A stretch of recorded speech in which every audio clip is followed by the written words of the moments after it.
Hey guys, welcome back to Dip Switch Demos. My name is Jackson.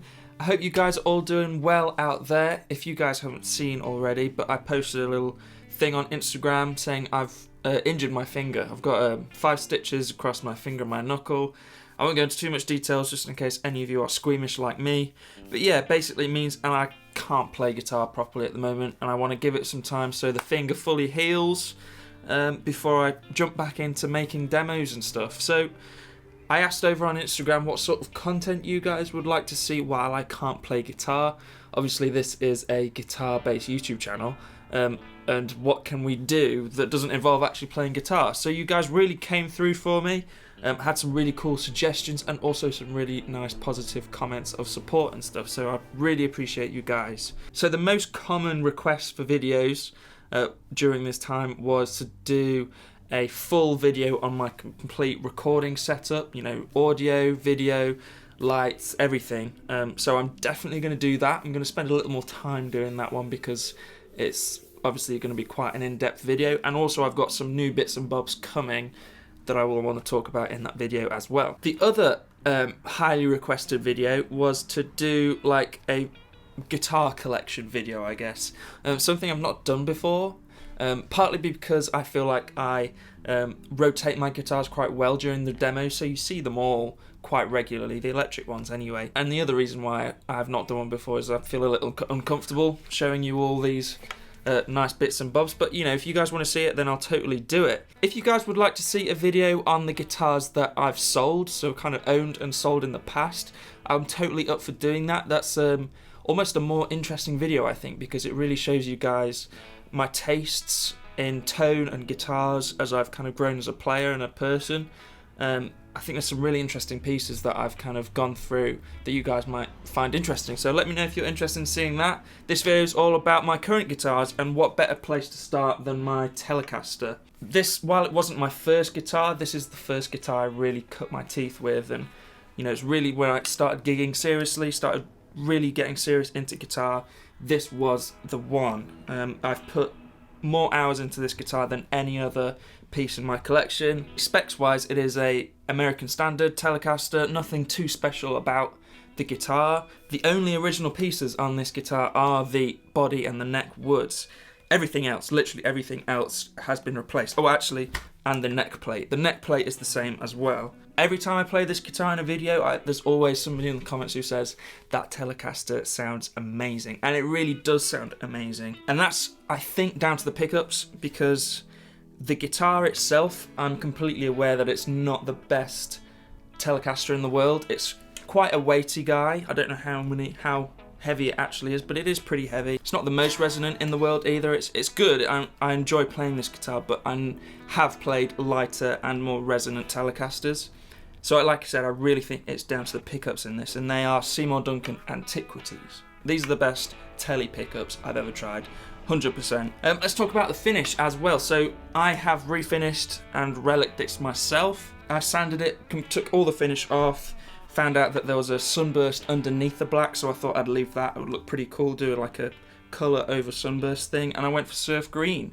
I'm happy with it. I know it's not, you know, it obviously is an amateur relic job, I suppose. This guitar feels like me in a way. Like I said, really cut my teeth with this guitar, put more hours into this guitar than any other thing, so it really feels like an extra arm or something. You know, I know a lot of people say that a guitar feels like an extra limb, and this is definitely that for me. The next one is going to be a acoustic. This is a Court Earth Mini. Super affordable little travel guitar. My dad has a Taylor Baby, which is a very, very similar guitar to this, and essentially we wanted to get another similar type of thing when we used to go on kind of family holidays and things like that. It's an alright little travel guitar, beginner guitar, student guitar, and I've just kind of kept it around the house, lying around just to pick up and strum a few chords on. It's aged really well as well. I think it's yellowed nicely over the years. It used to be really pale, and it's kind of, yeah, it's a nice yellow tint to it now. The next guitar I'm going to talk about is my Les Paul Jr. Probably the electric guitar you've seen the least on the channel, and that's really only because it's got one pickup, and I feel like when I'm demoing pedals and things, you want to hear a variety of different tones. And while this is a super versatile guitar, you know, you guys still want to hear a neck pickup with certain pedals. This is a really special guitar. It's just a standard 2011 model. I think they only did them for that year, and they were really affordable. They were around £400, I think. I'd played a few in shops and kind of never really found one that I liked, and then I just decided we'd order one from Thomann, and it came, and it was an absolute beast. This is a really special guitar. It's so light, so resonant. The pickup, I've not changed anything on this guitar. It just sounds so good, and it's been through the wars as well. If you've seen my relic video that I did on this, I cracked the lacquer on this, so it has been through the wars, and you know, I really like to personalize guitars and stuff. Currently I have this tuned to, I think, just D standard. Some really thick strings on. Sounds really good. I always like to have a guitar that's tuned slightly differently just to get different tones if I'm recording or just want to experiment a bit, and that's this at the moment. Working really nicely. Yeah, love this guitar. We'll never sell this guitar. And it's got a Pearl Jam sticker on the back. You guys know hopefully you guys know I'm a big Pearl Jam fan. And that was a gig I went to in 2014, and it was, and still is, the best gig I've ever seen in my life. Next up we have another Gibson, but it is an acoustic. This is well actually I'm not 100% sure on what model it is. The closest thing to it is a LG2, but it is a custom shop signature model of somebody. But I'm not sure who the signature model, whose signature it is. But yeah, it's the closest thing is like an LG2 type thing. It might be slightly thicker than an LG2 and slightly different scratch pickguard than an LG2. But yeah, it's a small-bodied, not quite a parlour Gibson acoustic, and I love this thing. One of the best acoustics I've ever played. It's got such a unique sound. It's not a very, I don't know how to say it, it's not very pleasing acoustic sound in a way. It's quite boxy and very specific in what frequency range it is, but for me that works so well. It's really nice to fingerpick on, but it also sits really well in a big band mix. So I recently recorded an EP that was a big kind of rock band mix, but there were a few sections that I wanted to put a bit of acoustic guitar on, and this guitar fit in the mix so well. It sounds so good. It has a hole in the bottom from kind of a shoddy job of trying to put a jack pickup in that got ripped out. So it's got a Fishman Rare Earth pickup in, which is fine. Just gives you a bit more flexibility if you want to take this out and gig. It's not the best electroacoustic at all, which we'll get onto in a minute because I've got another one. But really, I just use this for jamming around, recording. Probably my favourite acoustic ever. Next up we have my MusicMan Cutlass, probably the guitar you've seen the most on the channel over the kind of recent 3 or 4 years or so. Yeah, I love this guitar. I know I can get anything I need to out of this guitar. This really is a bit like my Telecaster. It feels like an extra limb. A bit of the backstory on it, I got it when on a family holiday in America, Florida, and I knew I was going to buy a guitar. I was actually looking for a Strat HSS type thing, and yeah, kind of fell in love with this. Never really thought about MusicMan before that moment, before playing this guitar, and I just clicked with it instantly. A few changes, like all my guitars I suppose, a few changes to the guitar. We have McNelly pickups in here, which are just awesome. I wasn't a massive fan of the stock MusicMan pickups. They're a bit high fidelity sounding for my liking. These are much more vintage inspired.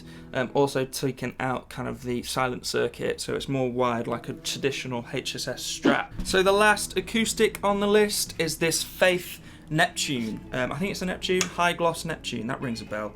This is my gigging acoustic. It sounds so good plugged in. I think it's a Shadow preamp or some pickup and preamp. But it's great. It works so good. You don't need any kind of preamp pedal, acoustic preamp pedal or anything with this guitar. I just literally run it straight into a DI box and into the desk, and it's such a great live acoustic sound. But what I love about this guitar is that because it's all solid woods, like all Faiths are, it sounds great acoustically as well. It's such a loud acoustic guitar, and I find it so hard to find the balance between a good electro gigging acoustic guitar and an actual great sounding acoustic guitar. There's a really fine line trying to find the right one, And for under £1,000, this is the best one I've ever tried. Looks wise, I much prefer non-cutaway acoustics, but this really suits the gig. It is starting to yellow up nicely. Probably on the camera it still looks pretty pale, but it is yellowing up nicely, and it's going to look great after a few more years of gigging and sunshine and sweat. Okay, finally we're going to get onto these two on the wall. First of all, my MusicMan St. Vincent, probably the most, well, it is the most garish guitar that I own. I guess kind of the story behind this guitar is that when I was shopping for my Cutlass around a few guitar stores in Florida, I picked up one of these. It was a blue one, kind of the first model that came out that had a solid rosewood neck, and it was pretty amazing. I really fell in love with that guitar, and that was one of the ones that you kind of walk away from and it haunts you forever. You know, I still think about that guitar. I don't think at the time I probably wasn't ready in my mind to play such a ridiculous looking guitar. So that's kind of the reason I walked away from that one. But when the opportunity came up to buy one of these for a really good price, this one here, I jumped at it. And the neck wood is just, I mean, look at that if it's going to focus. Yeah, it's beautiful, beautiful. So yeah, love this guitar. We'll never get rid of it as well. It's such a unique piece, and I love having it in the collection. And finally, this is the newest edition. Literally, I've had it for about just over a week now. I was supposed to be filming the demo for this, the demo review of this, but obviously I can't at the moment because of my finger, not got full movement of it. But this is the new Fender Player Series Mustang, Mexican range from Fender, and it's a beast. Since I've had it, I've not played any other guitar. Yeah, I'm really impressed with it. I'm pleasantly surprised, I think. I've really come to love the offset shape.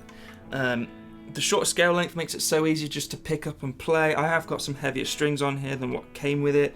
And the pickups are great. I don't know much about Mustang pickups, but they're really kind of a halfway house between, well, they're like warm Strat pickups in a way, but still got plenty of spank on the bridge. Yeah, super impressed with this guitar, loving it. I'm going to film the video for it as soon as I can. And yeah, it's really got me craving for more offset guitars. So maybe you'll see a few more offsets in this collection in the next few years or so. So that's it. I've tried to keep it the video short, but really I just wanted to give you a little bit of a backstory between every guitar that I own. And that's it. I'm really grateful for my collection, I guess. You know, I have some really nice guitars around me, and I'm very lucky to be able to do this and play guitar, I guess. Not being able to play guitar for a few days has made me really grateful for my, I don't know, I'm trying to word it. I guess I'm never going to take playing guitar for granted again. Not being able to play guitar for like even 3 days or 4 days, which it has been, has really affected me. And yeah, I can't wait to get back to it. Super grateful for all you guys for following and asking for the video as well. You know, this is a fun video to make. I've not had a chance to actually sit down with each of my guitars and talk about them for, well, ever. So yeah, cool. Cheers guys, thanks for checking out the video. If you like what you saw, please subscribe, and I'll see you in the next one. Cheers guys.